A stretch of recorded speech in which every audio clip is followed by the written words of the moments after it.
Mən izləyən hər kəsə Allahın salamı olsun. Bugün mən sizə döymək hazırlayıram. Əgər siz də bu şəkildə döymək hazırlamaq istəyirsinizsə, jiniatlar, yeməklər və bütün hər bir şeydən məlumat almaq istəyirsinizsə, o zaman kanalıma abunə olub, bəyənib və bütün bildirimləri açmağınız kifayətdir. Bu mənim üçün çox önəmlidir. Mənim videolarımı izləyən, kanalıma abunə olan, bəyənən, yorum yazan və yazmayan, reklamlarla birlikdə pul izləyir. Hər kəsə sonsuz təşəkkürlər.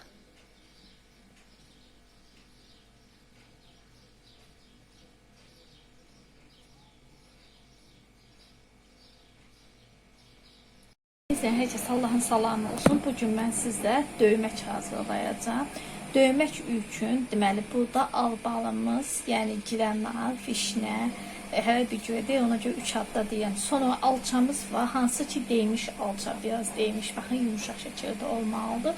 Biraz alçamız var, bir də göyərtimiz var. Göyərti zövqə görə kim hansı göyərtdən istəsə istifadə edə bilər. Mən reyhan, nanə, soğan, petruşka, bütün göyərtlərin bir sözlə qarışığı hamısını yuyacağım, doğrayacağım və daha sonra sizlərlə paylaşacağım. Əslində keşniş yuyub nə eləsəniz daha dadlı olar. Məndə hamısı qarışıqdır. Damaq dadına görə, yəni edə bilərsiniz. Belə indi albalımızı, yəni gilənarımızı içinin çərdəyini çıxardıq. Çərdəyini çıxartdıqdan sonra əvvəl yuyduqdan sonra içinin çərdəyini çıxardıq. Çıxartdıqdan sonra alçaları da xırda hissələrə böləcəyik və daha sonra isə göyərtini də yuyacağam. Daha sonra sizlərlə birlikdə döyəyin necə hazırlanmasını, onu da sizlərlə paylaşmağa çalışacağım. Göyərtimi təmizləmişəm. İndi isə əvvəlcə göyərtimi afam krantın altında yuyum. Göyərtimi krantın altında yuyub, zövqə görə hansı göyərtidən istəsəniz, ondan da istifadə edə bilərsiniz. Biraz saxlayacağım onun dışında, daha sonra isə yuyacağım. Ümumi baxanda əslində reyhan və nanə döyməcə istifadə edilmir deyə bilirəm. Amma mən bütün əslində keşnişlə şüy olsanız daha dadlı olur. Amma mən bütün göyərtlərdən istifadə edirəm. Yəni zövqə görə, damaq dadına görə hansı göyərtidən istəsəniz ondan da istifadə edə bilərsiniz. Və həmçinin də mən reyhan, petruşka, nanə, yəni bir sözlə bütün göyərtlərdən istifadə etdim damaq dadıma görə. Əmin olun ki, bu şəkildə bir dəfə prov etsəniz çox dadlı olacağını görəcəksiniz. Çünki mən prov etmişəm. İndi isə sizlərlə paylaşmaq istəyirəm. Və belə bu şəkildə yuduğum göyərtləri taxtanın üzərinə qoyaraq doğrayacağım. Göyərtlər taxtanın üzərində bu şəkildə olmaqla doğradım. Siz zövqə görə xırda və ya böyük doğraya bilərsiniz. Və doğradığım göyərtini, burada belə bir qabım var və doğradığım göyərtini bura əlavə edirəm. Yekələrini də xırda yenə doğrayacağım əlimlə.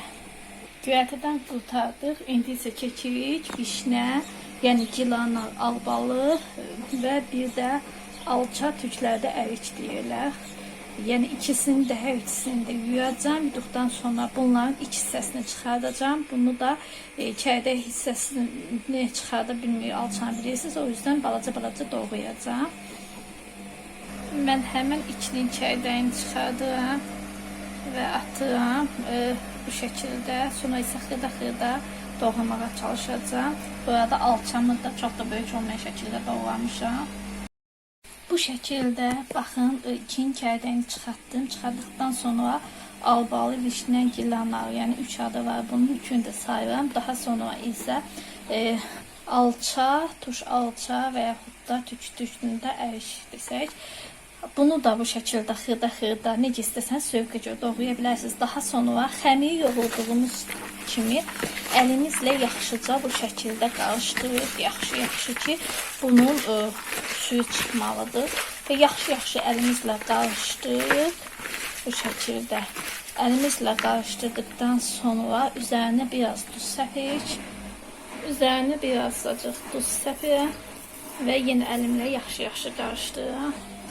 Və əlimlə bir səplikdən sonra yenə yaxşı qarışdırıram və hardasa bir yarım saat belə saxlayacağım bu şəkildə ki, bunun belə biraz suyu çıxsın, biraz çıxıb, biraz da çıxacaqdır və o şəkildə siz dışa da bağlayıb boya bilərsiniz. Həmçinin yayda da bu şəkildə yeyə bilərsiniz. Əmin olun ki, çox dadlı olur və belə.